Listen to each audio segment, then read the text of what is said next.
Hello and welcome to Freshwaves. I'm your host, Bren Masson. Today we have a really interesting show lined up for you. We will be speaking with Cassandra Diamond, and she's from Bridge North. She's actually the founder of Bridge North, and she is provincially and nationally recognized as an anti-trafficking leader in Canada. Now, we'll be specifically talking today about sex trafficking. There are many aspects to trafficking of human beings, and we will touch on those during the show, just to clarify that today we'll be doing sex trafficking in Canada. Cassandra has so many accolades.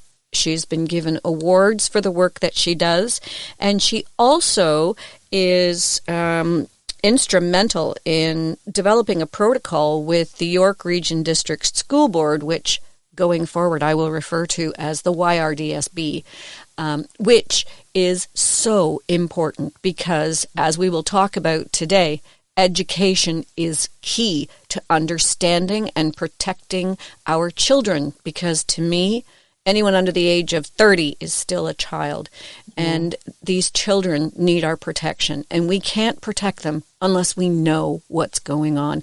Good morning, Cassandra, and welcome to Fresh Waves. Thank you. I'm so glad to be here with you, Bren, and your listening audience. Well, we're happy to have you because I really do think that this is an important subject. I know it's not an easy subject to talk about, and I also understand that for you, it can be a difficult subject to talk about and to go back and revisit, because when we talk about our past, we often have to revisit some places that are not pleasant to go to. And on that note, how did you get involved in human trafficking? Well, anti-human trafficking, the field that I work in, is a field that was unrecognized before. Actually, between the ages of 17 and 27, I found myself being trafficked and exploited in mostly Southern Ontario. I was a student here in a high school in York Region. I ate at our restaurants, I went to our schools, and I shopped at our mall in the region here in Newmarket, and I'm referring to, and I just want to let people know that, it doesn't go away, and it hasn't gone away. And so after the experience I had of basically a decade in the life, when I got out, I just knew that I had to go back and tell the people that I used to be in the life with that there was a way out. It was the first time in my life I didn't experience violence. Wow. And wow, what a gift to them to let them know that there was a way out. I mean, I do hear people say so often, and it does annoy me. I have an abusive childhood, so people say, why didn't you just leave? And they don't understand why you can't just leave. Can you shed some light on that? Absolutely. And we're doing that together right now. So yes, oftentimes when we talk about trafficking, and I'm going to back up, I'm going to answer your question, but I'm going to back up in a second. People always ask why didn't you leave, for example? And I would tell them, the chains are not on the body. They're not on my arms, or they were not on my legs, but they were in my mind. They were on my mind. Traffickers manipulate, force you, cause you to believe a story that's just not true. I believed my trafficker loved me, that he cared for me, and that we were working for this future family, this dream that he had made me believe. He wanted as well, but never did. Never did. He was always lying to me. And so when we talk about trafficking, Bren, can I just ask you a question? May I? Sure. Well, here in Canada, because when we talk about human trafficking, I just wanted to also mention that we're talking here in Canada and specifically, let's say, Ontario, right? So our office is located in York Region because the problem here is great. And so we're actually located in the region to provide direct service. But when we talk about human trafficking, a lot of people actually don't know what that means. Mm-hmm. So, I'm wondering, like, when you think about human trafficking or hear that word, what do you think about?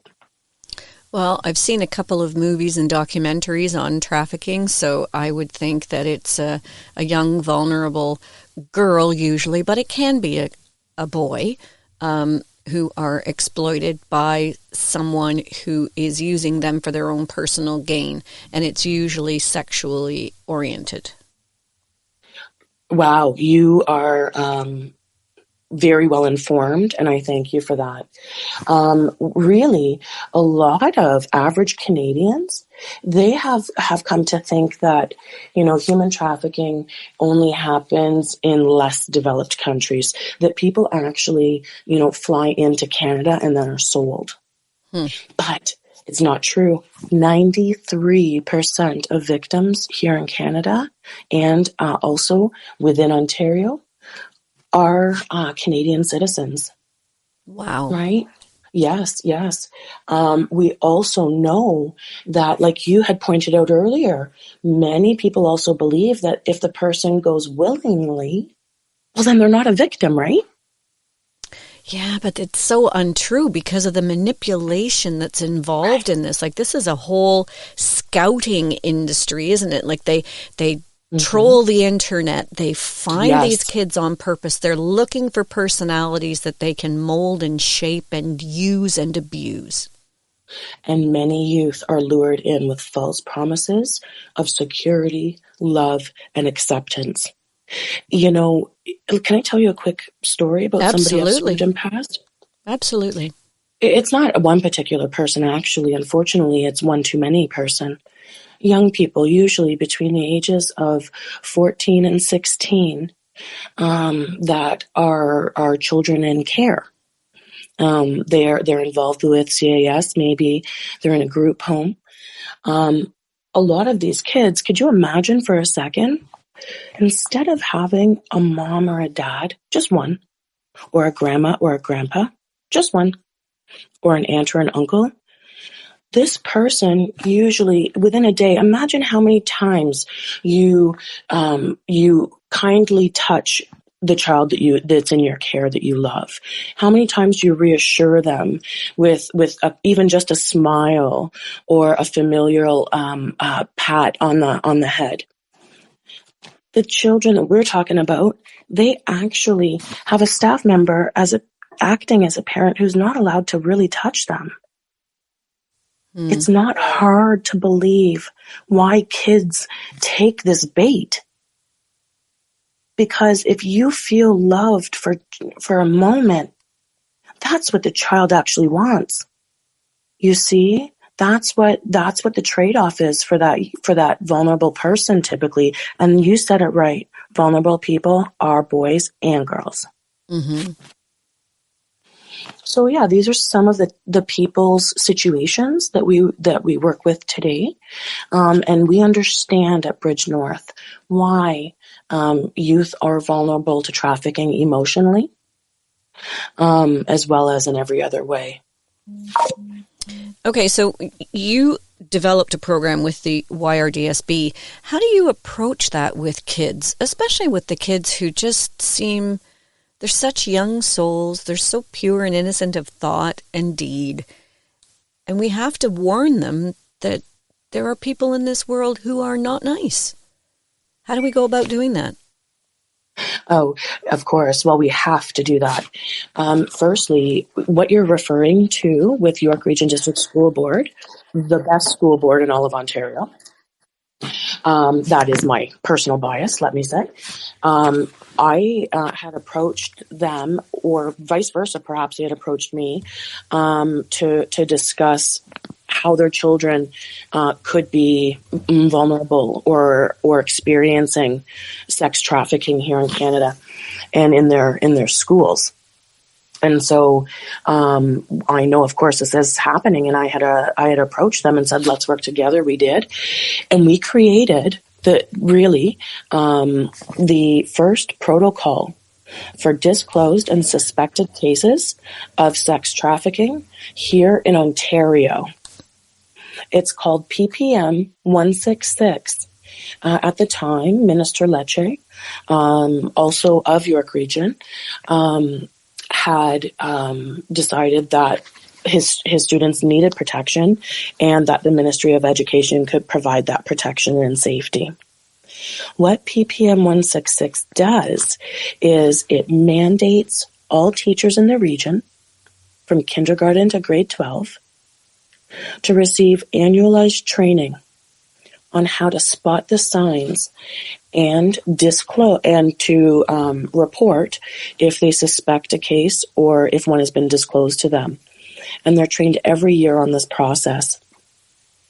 Ever since we have brought this out in York Region, through York Region, there has always been cases from the district school board. So at Bridge North, myself, I realized when kids are away from their family unit, they go to school. The most time a kid spends away from the family is usually in school. And through this protocol, we were able to train over 200,000 teachers, guidance counselors, administrators on how to spot the signs. This is how we turn the tide from enforcement to prevention. We can now better prevent sex trafficking from happening to students in the school board and kids. Wow, what an initiative. That sounds fantastic. I couldn't be more proud of the partners at York Region District School Board, and I have to say their names, of course, and working with these ladies, Miss Gymnopoulos and Miss La Liberté, has been something that will be with me in my heart for some of the best work that I think we've done. Are you finding that the program is being received well? Absolutely. We have a lot of invested teachers throughout the province of Ontario who have been seeing this. They hadn't had a remedy. That's how this all started. Some teachers from YRDSB had come to me saying, could you help train, some of our teachers, maybe about 20 of them, because we think we're seeing this with students, but we don't know what to do. Well, I said, sure as heck I will. And so I went over and I customized them a presentation, and that's how it all started. Caring teachers who care for York Region's kids cared so much that they tried to find a solution to what was harming their kids because they were seeing it, and they did. Okay, now is this any kid, or are there specific children that are more at risk than others? Okay, great question. And so what I have learned and what I know about trafficking is that what traffickers look for are vulnerabilities. Right? And now we have to remember youth are vulnerable in two ways. Our youth have actually two lives. They have face-to-face lives with people, but they also have exclusive online lives as well. Some people they meet face-to-face, but some people they'll never meet. Never. And so we know that when we talk about who's vulnerable, we have to look at it also from an online perspective. And so when we talk about who's vulnerable, firstly, here in Ontario, the majority of victims that are trafficked are female. Mm-hmm. For the purposes of sex. We're talking about for sex, right? Mm-hmm. Here. Yeah. And they are mainly female, but they are also Indigenous, people of color, Black and brown, newcomers. They are youth. People under, I would say, the age, first of all, of 16, under the age of 18. These are two real specific target groups. But you're really targeted up from really, I would say, 12 to about 24. Those that have involvement with CAS or history of involvement with CAS, and history of abuse or witnessing abuse, neglect, etc. Youth who have experienced those typical vulnerabilities, like the youth that you would maybe kind of think that, could be in this situation. But also, it's also youth and those, not just youth, but those facing poverty by homelessness, unemployment, those who are living with active addiction, and those who are living with mental health challenges, and those with learning disabilities. These are people who are vulnerable, mainly. But also online, anybody's vulnerable because, again, the trafficker is looking for a situation where they could insert themselves to aid the youth. Mm-hmm. What they're going to do is try to gain their trust first online. So, if a youth posts something about maybe a family situation that's difficult or just how they've been feeling lately, and somebody comes on and pretends, and I mean pretends, to be caring and kind, loving, they can pretend to be a friend of a friend often online. And they start to try to convince you that they care about you while they're listening to the things you're saying, gaining all the information to later use against you. And so this is how grooming starts online. And so it's important that parents and grandparents and aunts and uncles, they know what apps kids are using, So I think that those are the vulnerable people online and offline. Mm-hmm. And it's really hard as a parent. I'm not ever going to say that it's easy because I have 4 kids. Mm-mm. It is not easy. And your kids go online and they think that you're invading their privacy if you ask to see what they're doing online, whatever social media it might be, Facebook, Instagram, whatever.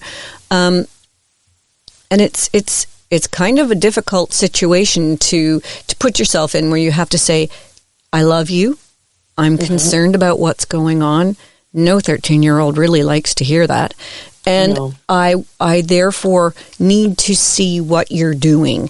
And they don't want to show you. They don't want to show you. And I am blessed with 4 incredible kids. Mm-hmm. And I had situations where I finally had to go through one of my daughter's whole systems because someone had changed who she was and put online that she was this horrible bully that was doing all these nasty things. And it looked like the messages were coming from my daughter. Mm. There are clever people out there who are very good at manipulating social media to appear to be something it's not. So my counseling or my recommendation to parents has always been make sure that you know how to set the privacy settings on your kids' social media so that strangers can't start just, coming in and talking to them under the guise of being someone who they aren't. And, it's really tricky. It's really hard. Yes, and the apps don't make it easy because you actually have to also have your location settings off at all time. Mm-hmm. And a lot of people think that, when you set that in your one setting on your social media, no, you have to set that in all of your social media. Exactly. Apps. It's not across the board. But when I talk to youth, because you are 100% right, Bren, when I talk to youth, I tell them all the time, I'm not here because I don't trust you. I do trust the youth that I'm talking to, actually. I really do. Mm-hmm. They are not the ones I'm concerned about. I know very well and work with people who also know very well that there are these predators that are hiding behind the screen who absolutely have zero good intention for you whatsoever. I'm not worried about or distrusting the child. I'm talking about the people who are lying and using the internet and social media to have a fake facade of power, prestige, and all of these other things. Mm-hmm. These influencers. An influencer is a name I just don't like. What do you mean by influencer? I don't know if I want some stranger influencing my kids. No, but a trafficker is not an influencer. A trafficker, I'll tell you now, is they are some of the smartest people I've ever spoken to. Mm-hmm. No, they're not the same, but it's a world that's so difficult to navigate. But it seems like the kids that are most at risk are the ones that you've previously mentioned, and as a society, I feel those are the ones that we are sort of charged as a community. You know, it takes a community to raise a child. I think we're charged as a community to understand what's going on. Now, say someone's at the mall and they see a kid who doesn't seem to want to be with the adult that is with them. I mean, it must be really awkward to alert security or a police officer when it could just be a teenager. And anyone who's had teenagers knows that there are days when we understand full well why some species eat their young. But, you know, it could just be a child giving their parent a really hard time. But it could also be a child that's in trouble. How do you make that distinction? That is quite an easy one. If you suspect that somebody is being exploited or trafficked, it's okay to be wrong on this one.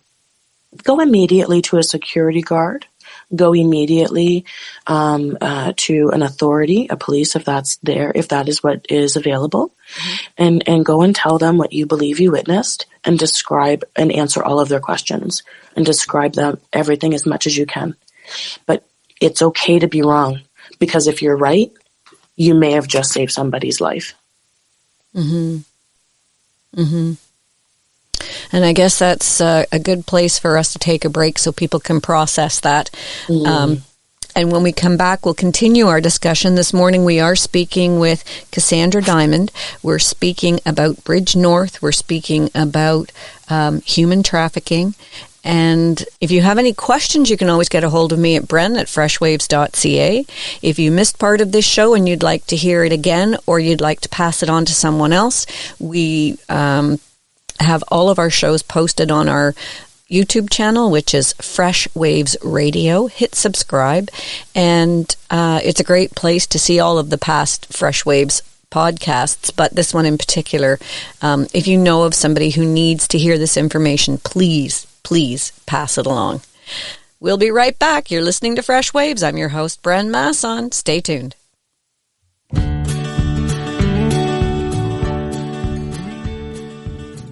Hi, we're back on Fresh Waves. I'm your host, Bren Masson. Today, we are talking about human trafficking with Cassandra Diamond. She is the founder of Bridge North, and we'll speak a little bit about Bridge North and what they do in the second half of the show. If you missed the first half or you're just tuning in, please go to our YouTube channel, Fresh Waves Radio. Hit subscribe. We love to have subscribers. And when you go there, you can listen to the whole show, and you have the ability to share this show or the link to the show with other people. Cassandra, before we go further in the show, I think we should actually define human trafficking. Legally, what is human trafficking? Human trafficking in Canada, our criminal code, actually only since 2014 had adopted human trafficking laws officially.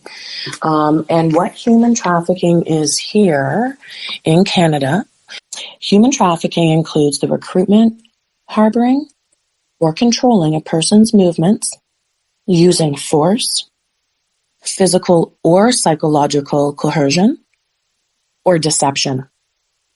Traffickers often make victims, for example, here in Ontario and Canada mainly, provide sexual services, but human trafficking in Canada also includes slavery or servitude, forced labor, or organ harvesting. Those are the forms of trafficking here in Canada that the police investigate. At Bridge North, we work specifically and mainly with victims that have been or are being sexually exploited. Okay, now how do you do that? I mean, it seems like such a broad area. How do you help? Oh, well, we have many partners at Bridge North that support us in our work, too many to name. But we also have an incredible staff, quite frankly, and they're very knowledgeable. When it comes to trafficking, it's a very secretive secretive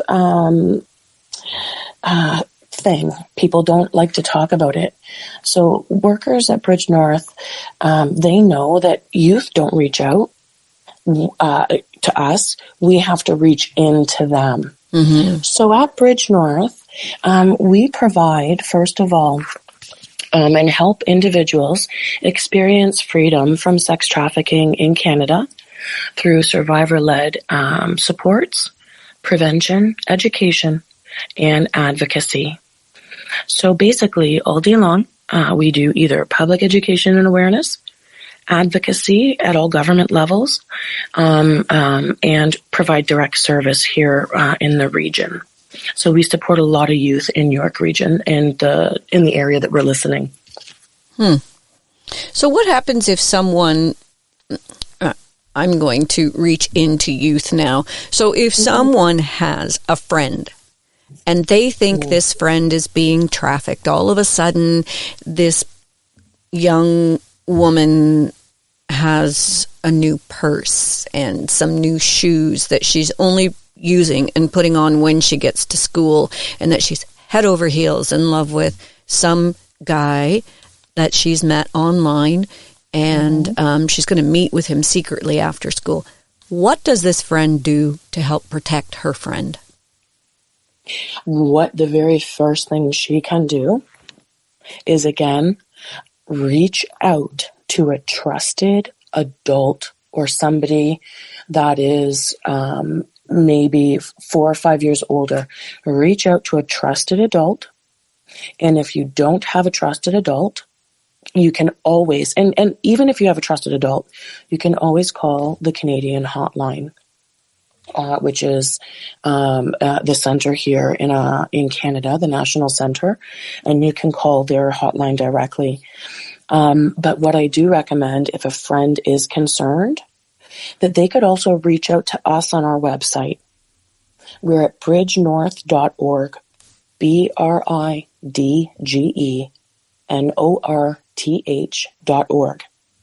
You can click directly to receive help there, and someone will get back to you right away. So, first of all, we want you to not go alone to help your friend.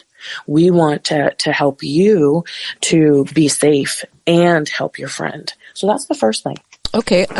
Before we go any further, I'll say that if you go to the Bridge North website, they have a hot link at the bottom of their page to call the Canadian Human Trafficking Hotline. And I think if you push that button, you probably go directly to it.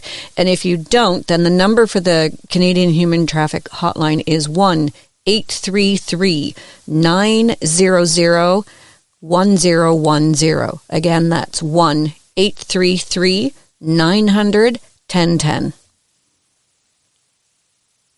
Thank you for that. Anybody can call that line. A concerned parent, a concerned grandparent, a service provider, or somebody who needs to make a referral to an agency, you can call there too.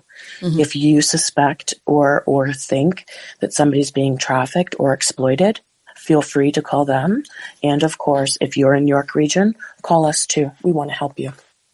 But reaching in includes, again, providing direct services, our partnerships, for example, again, our proud partnership with YRDSB. And I'll just use them as an example since they've already been used as an example here today. Okay. And so just continuing with that one example, right? Because again, there's too many to list, but working with the variety of groups allow us to provide wraparound supports to youth, more wraparound care. So we're always, really able to have a variety of insight into the youth's life if they allow us. And we just want to work with the youth. So if a youth has particular goals that maybe they're having a hard time reaching because of exploitation or trafficking in their life, well, we want to help them to reach their goals. And we want to also help to educate. So at Bridge North, we provide 2 services, essentially, 2 programs, different programs. We provide what's called the Savvy program, as well as the Life Edge program. So the Savvy program is our prevention-based program. It is a multi-week a program that resources and tools, informs and educates youth that we're concerned about who may be exploited or being exploited or at risk of it.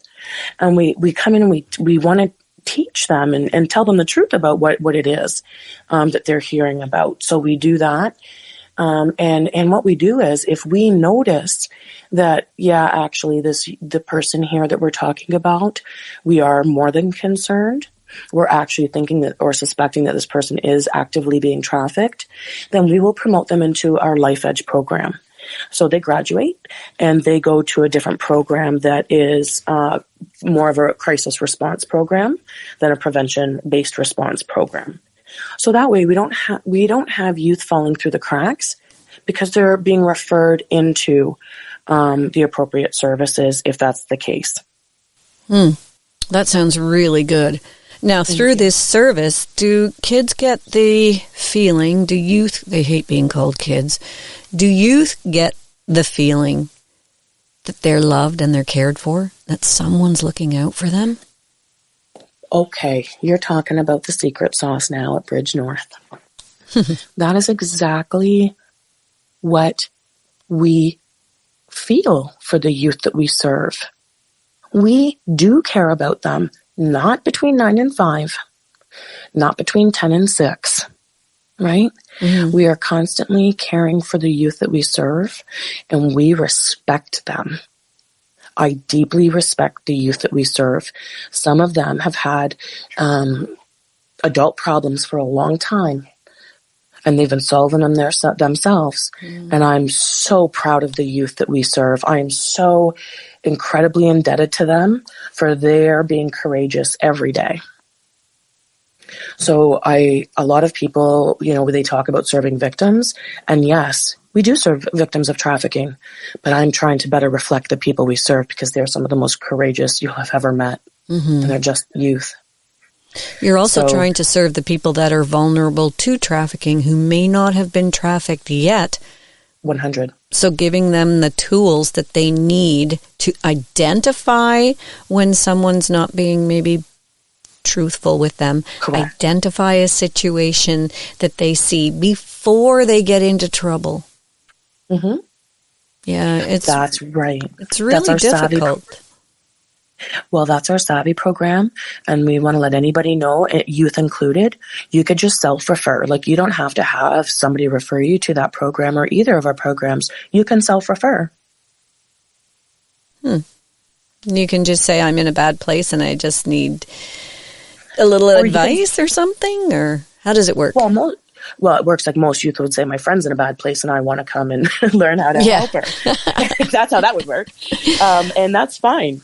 Because if you're there to help yourself or someone else, we're here to help you. That's the point. Mm-hmm. We care and you belong here.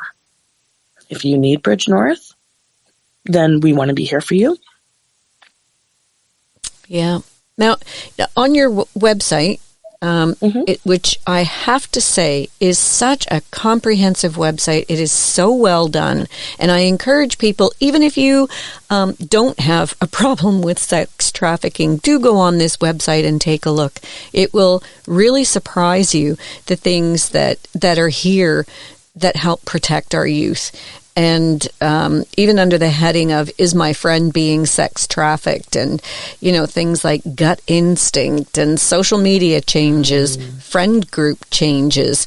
Yeah, that old scenario of, they just started hanging out with some people that I'm not really comfortable with, and I don't know how to dissuade my friend from hanging out with this group. Or they start having issues at school, and it says personal style changes. Yeah, that's a hard one. All of those. But you see, Bren, it's a tiny series of events oftentimes. So what we do is all those things you mentioned, if you notice one of these in the person you love or the youth you love's life, well, put a check mark there. Think of it like a checklist. Mm-hmm. One of those warning signs means stay curious, keep looking. Mm-hmm. Then if you notice more of them, oh, check mark, that's also true. Oh, check mark, that looks true. Oh, check mark. That's when do the math. It all adds up. Mm-hmm. If you got 2 or 3 check marks, please call us. Right. And when someone you meet online seems too good to be true, chances are they're too good to be true no matter how much you want them to be the person that you think that they are. Remember, yes, kids are not able to see through the veil a trafficker sets. They're just not. They're that good. The kids they're not missing anything. They're being deceived. They're being entirely lied to. Mm-hmm. Wow, it's such a difficult situation. Mm-hmm. Now, once you have, quote unquote, rescued someone from the web, because that's what it is, the web of human trafficking, mm-hmm. and they are no longer with their trafficker, mm-hmm. you can't just set them back into the world. Where do they go from there? They're damaged. And I don't mean that in a bad way. I just can't think of another word to use at the moment. But they've been hurt. They're traumatized. They're manipulated. It's almost like being brainwashed in a cult. Mm-hmm. They need so much help on so many levels. How do you do that? Oh, wonderfully. Well, first of all, at Bridge North, we really take a holistic approach to the individual, right? And so we are always working from a perspective that we're seeking to meet physical, mental, emotional, and spiritual needs. And so when we're working with a youth, we work with them from a perspective of where they're at. Some youth that have just left their trafficker and are receiving care and programs, that person may just be learning to sleep during the nighttime and be awake during the daytime. Wow. Yeah, you would be very surprised at what the person has to relearn to do. And so, oftentimes youth are really in a state where they need to decompress after leaving their trafficker. Mm-hmm. Rest is needed. Food is needed. And usually my third top request, and these are always maybe in a different order, but it's always food, sleep, shower, or bath. Those are the 3 things anybody wants when they first usually get out of the life, or that I've usually been asked for. And so we provide those things at Bridge North. We are able to do those things. So if somebody is able to leave their trafficker, we have the space in the facility for that youth to come and receive all of those things at Bridge North.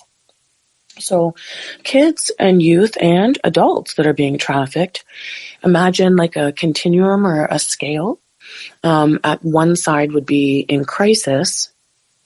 And then the healing journey, once they're away from their trafficker, would result in a continuum, a span for the rest of their life. But they go from crisis to stabilization. And Bridge North does help somebody through all of those stages of change, right? Mm-hmm. So we help people in crisis. We help people to reintegrate back into and to relearn and kind of become comfortable again in your own skin, if I could say it that way. Wow. I mean, I have to say that I am in awe of what you do. The world needs people like you. And unfortunately, I mean, it's so sad that you had to go through what you went through. But because you did, you can relate to the people that you are now trying to help.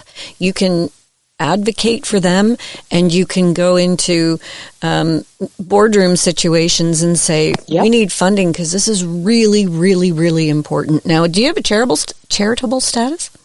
Yes, we do, actually. We have been charitable for some years now. And thank you for asking that question. You can go to our website, and I will not pretend that any kindness through financial giving is appreciated. But not just that, we really appreciate kind words as well. So if you wanted to send a message of encouragement to staff at Bridge North, because they are incredible as well, we take experiential persons like myself, and we want to pair them with allies, people that are well-informed or well-trained, and putting them together, because trafficked people want help from other trafficked people. Mm-hmm. And so, we part of our core service at Bridge North is our peer services, because, that really helps to build trust quickly. Mm-hmm. And so that's some of our secret sauce that you had also alluded to earlier. So, but our staff is key, and our staffing model is key, I think, as well, to our success, and our attitude. We are wanting to work ourselves out of a job. Mm-hmm. Right? We all want to work ourselves out of a job, so. Well, yeah, isn't that the irony of it? Yep, it is. That's why I'm laughing. Yeah, I always say that my volunteering has the worst retirement package ever. Yeah, you can't get fired either. That's true. Okay, so on a serious note, you do have training programs there. And who do you train? I mean, we've talked about the teachers and the YRDSB, but first responders, do they know what to look for when they walk into a situation, and maybe they're just going in to break up what they consider to be a brothel? Do they understand that some of the people there are not there of their own free will? Yes, I think that there's been, first of all, some incredible growth in, first of all, the justice sector, York Regional Police, and I'm using them as an example because this is the listening area that they serve. Mm-hmm. And, they are well informed. They have a dedicated unit that investigates suspected and disclosed cases of sex trafficking. They're excellent at it, and they're known to be some of the best in Canada. So we do have officers that are clearly aware. We have teachers, like we've already discussed, but we also have ambulance drivers that do take courses.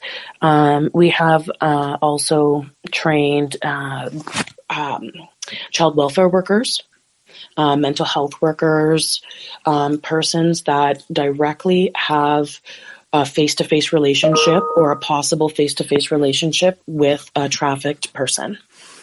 And then, so are your counselors specific to people who've been trafficked?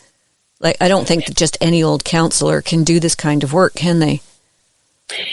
There is a nuance to this type of a crime. It does have its own types of specific sets of trauma that comes with it, right? So yes, you have to have very talented counselors, and there are some very talented counselors that work in the field of anti-human trafficking. However, Bridge North comes to the field with a multidisciplinary group. So we have child and youth workers. We have persons that are known as survivors or persons with lived experience. We have clinical managers as well. That have been working in the field for years. So we bring all of these perspectives together to help to create a plan of care for youth that want to use our program. Okay. So we're specific to the people we serve. Okay. Now, I just want to touch on this for a minute because people are going to wonder, if someone is going to a massage parlor, not necessarily a registered massage therapist, but a massage parlor, and they see young women. I don't know, what do they do? Are these places, massage parlors, used as a front for human trafficking? That's my question. Massage parlors, most of them, and by massage parlors, these are those neon signs in the night, right? They're the places that actually female customers don't go. So when you just asked me and you said you go into a brothel, and you notice a young girl, the majority of people going into these types of establishments you're talking about, they're men. They're not women. Mm-hmm. Right? So we know that the majority of men who do use brothel services aren't going to report. That's why? true. Because they're worried about getting themselves in trouble. Right. And that's just the truth of the matter. I'm not saying it never happens. Sure, there's the odd person, but I do know actually they've usually called after the service they've received. So, but we don't find, it's not massage parlors anymore. It's not strip clubs anymore, although victims are also there, many victims. What I'm saying is that we're finding victims in Airbnbs all of the time, hotels and motels, cars. Mm-hmm. We know that car calls are still happening. People just don't see people standing on the street anymore because they're sitting, in their house or in their school or somewhere else with a phone. And as soon as the phone beeps, then that's when they get picked up. It just isn't so obvious, but there's still so many car calls. There's still active, what you would consider, outdoor activity. It still happens. It just happens more subtly. And I guess in a high school setting, part of high school training is to encourage independence and encourage students to act in mature ways, which means that maybe there aren't enough staff watching. This is, again, when we talk about a preventable crime, I agree it's preventable. But in the same token, if a trafficker is focused on a youth, there's a teacher didn't do anything wrong. Yeah, exactly. They didn't, we know of cases where a youth was there and then gone the next day. There was nothing a teacher could have done. The second they thought something, they reported it, and in no time flat, the youth was gone. So we have examples where people did exactly what they were supposed to do, be safe and caring adults, and the trafficker had already removed the child. It's not those that are helping, it's those that are hurting that are the problem. Yeah, but it's how to protect the ones that are within our care. And society's look, I talked to my son once because I heard his friends saying, oh yeah, well, she's really easy and she goes with anybody who wants to be with her. And I stopped them and I said, hang on a second, guys. Have you thought for 1 minute why she's doing that? If someone is that desperately looking for love, I think they need your empathy more than they do your scorn. Come on. She's not coming from a good place if this is what she's doing. This is one of the most important parts of what we were talking about earlier, PPM 166. It's that we can now imagine we've got PPM 166 now to assist victims right away. That's what we should always be doing. But over time, we have an opportunity to educate both youth, male and female, binary, non-binary. We have an opportunity to teach and share with all youth over a long period of time that we value all of our peers. For example, I don't know a trafficker who sold who they valued. I don't know a single trafficker who sold a person that they loved. They sold people they didn't love, they didn't value, that they saw as different. Yeah. Education is the way out of this problem. It's not enforcement. And we can teach both boys and girls at a very young age that everybody can be a doctor, or everybody can be a truck driver, or that everybody can be a radio host. Mm-hmm. That's what is the beautiful part of education, is that we can start to really focus on that for the youth that we love and care for. Well, I think on that note, we're going to have to wrap up the show. We could talk about this for another 2 hours. We will do a part 2. And Cassandra, thank you so much for joining us this morning. Thank you for being so candid. Thank you for sharing your experience and allowing us a look at a world that sometimes we don't want to look at. Mm-hmm. And again, let's give everybody the information that they would need if they want to get a hold of you or your organization, if they'd like to donate or they'd like to volunteer and participate, if they know of someone who's in trouble. Bridge North is the name, and how do they get there? They would go to our website, bridgenorth.org. Okay. They could, of course, also not just that, but any moms, dads, grandmas, grandpas. We also have resources if you want to dig in any further about what we've talked about today. And feel free to also find resources on our website, as well as all the other things you've mentioned. Perfect. And again, that Canadian Human Trafficking Hotline, which is a hot number at the bottom of the page of Bridge North website, is also 1-833-900-1010. Again, 1-833-900-1010. And remember that any time you suspect a child, a youth, is in trouble, don't hesitate to call that number. It's better to have called and been wrong than to not call and have someone be trafficked. Cassandra, I hope you have a wonderful day. Thanks again for joining us here on Freshwaves. And for all of you listeners, I hope you have a wonderful day. Take care of each other. It does take a community to raise our children. Thank you, Bren.